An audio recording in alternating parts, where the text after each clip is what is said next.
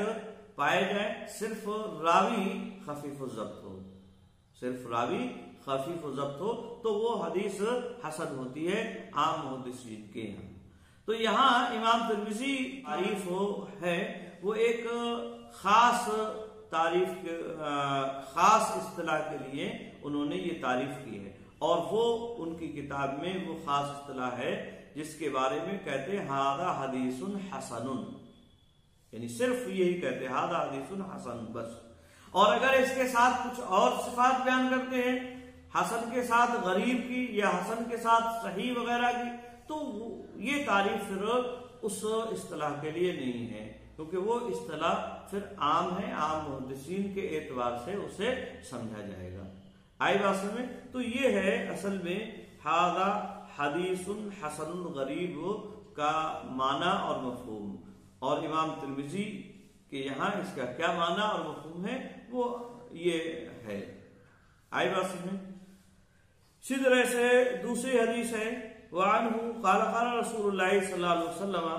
کل امر ذی بال لا یبدا فیہ بالحمد للہ فهو اقطع۔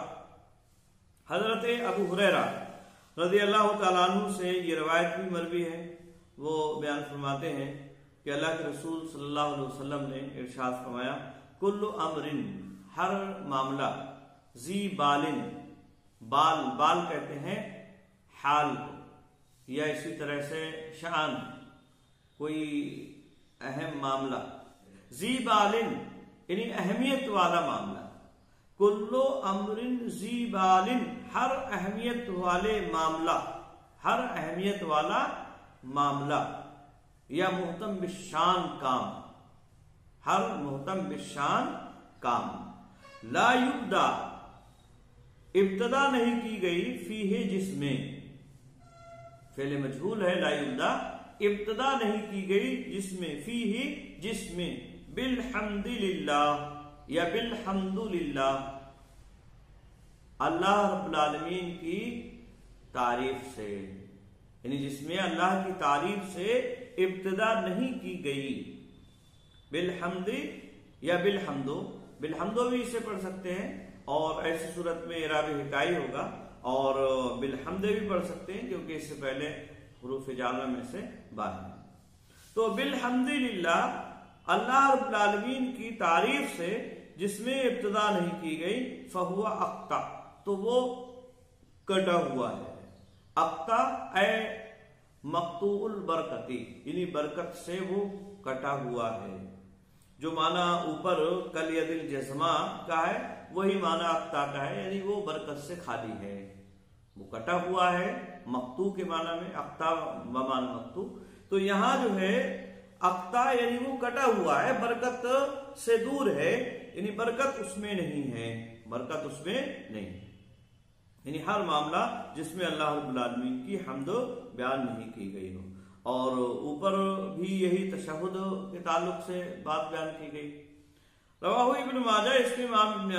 ابن ماجہ نے روایت کیا ہے، لیکن محدثین نے اس روایت پر کلام کیا ہے، کیونکہ اس میں ایک راوی وقرہ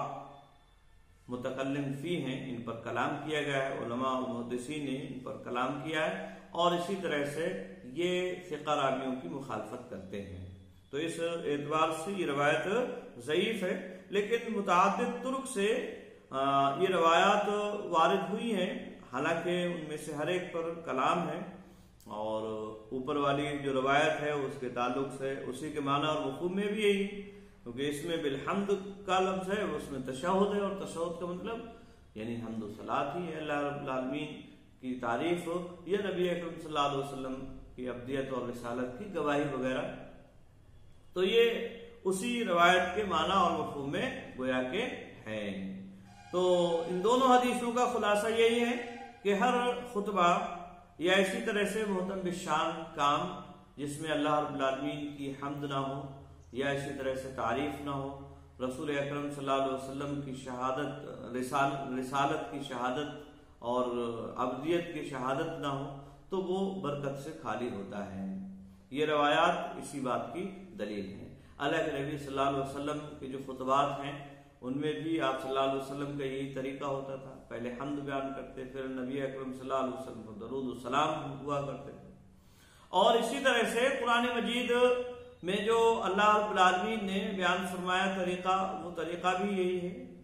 یہ طریقہ جو ہے اللہ رب العالمین نے حمد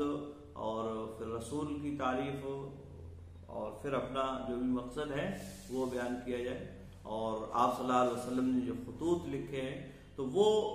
خطوط بھی اسی بات پر دلالت کرتے ہیں۔ لہذا معنی اور مفہوم کے اعتبار سے یہ ایک دم صحیح اور درست ہے، اور اگرچہ ان روایات پر کلام کیا گیا ہے لیکن معنی اور مفہوم کے اعتبار سے اپنی جگہ صحیح ہے۔ اور وہ یہ کہ کوئی بھی کام ہو اس میں اللہ رب العالمین کی حمد ہو، نبی اکرم صلی اللہ علیہ وسلم پر درود و سلام ہو، اور آپ صلی اللہ علیہ وسلم کی رسالت اور عبدیت کی گواہی کا ذکر اس میں کیا جائے۔ آئی بات سمجھ میں؟ تیسری حدیث حضرت عائشہ رضی اللہ تعالیٰ عنہ کی ہے، وہ کہتی ہے عائشہ رضی اللہ تعالیٰ عنہ قالت قال رسول اللہ صلی اللہ علیہ وسلم اعلنوا هذا النکاح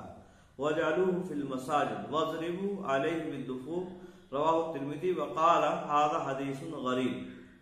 حضرت عائشہ رضی اللہ تعالیٰ عنہ سے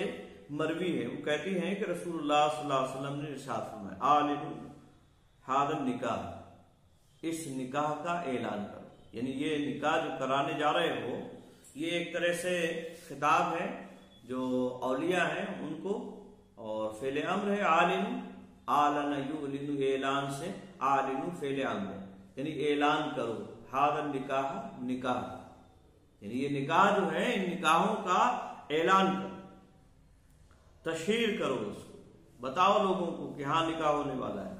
وجعلوه فی المساجد، اور انہیں مسجدوں میں قائم کرو، یعنی مسجدوں میں نکاح قائم کرو۔ وَضْرِبُوا عَلَيْهِ بِالدُّفُوفِ، اور ان پر یعنی ان کے موقع پر دف بجاؤ۔ وَضْرِبُوا عَلَيْهِ بِالدُّفُوفِ، یعنی نکاح کے موقع پر دف بجاؤ، یعنی مسجد سے نکل کر، مسجد نکاح ہو گیا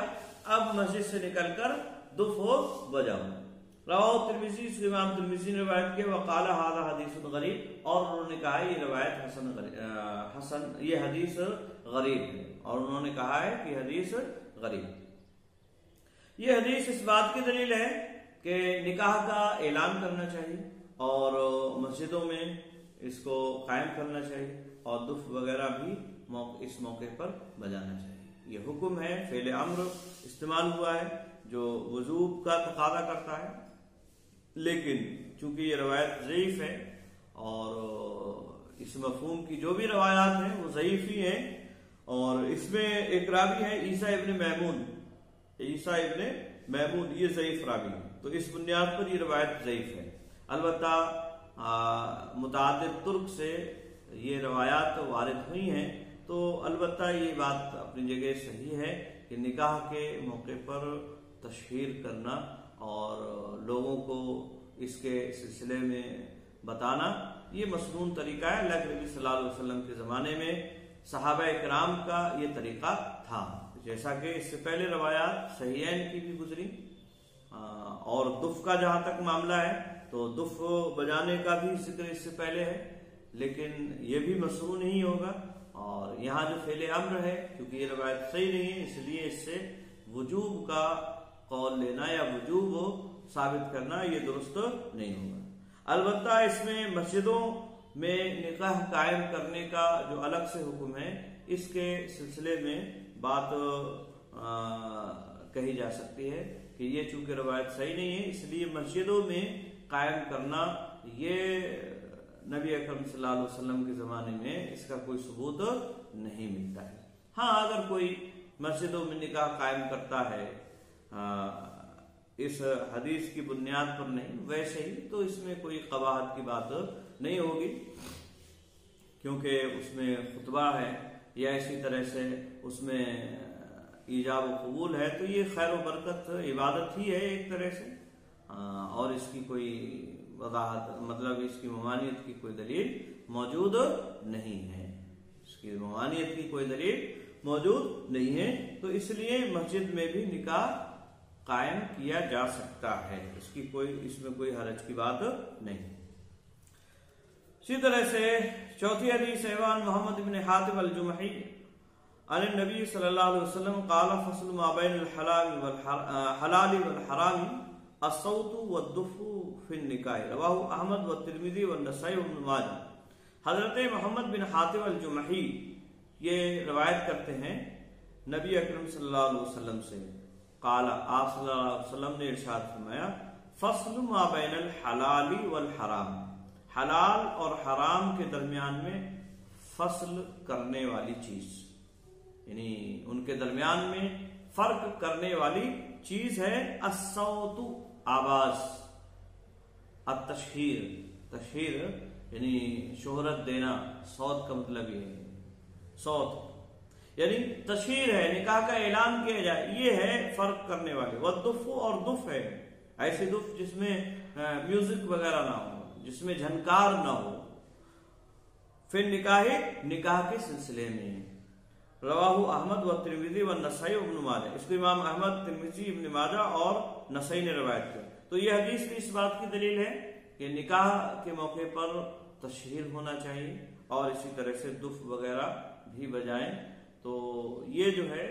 سنت ہے، اور جیسا کہ اس سے پہلے روایات اس تعلق سے گزر چکی ہیں، تو تشہیر نکاح کے موقع پر یہ مسنون طریقہ ہے، اور ایسا کرنا یہ سنت سے ثابت ہے۔ تو یہ حدیث بھی اسی بات کی دلیل ہے، اس مفہوم کی اس سے پہلے روایات بھی گزر چکی ہیں۔ آج کے لیے بس اتنا ہی۔ السلام علیکم ورحمۃ اللہ وبرکاتہ۔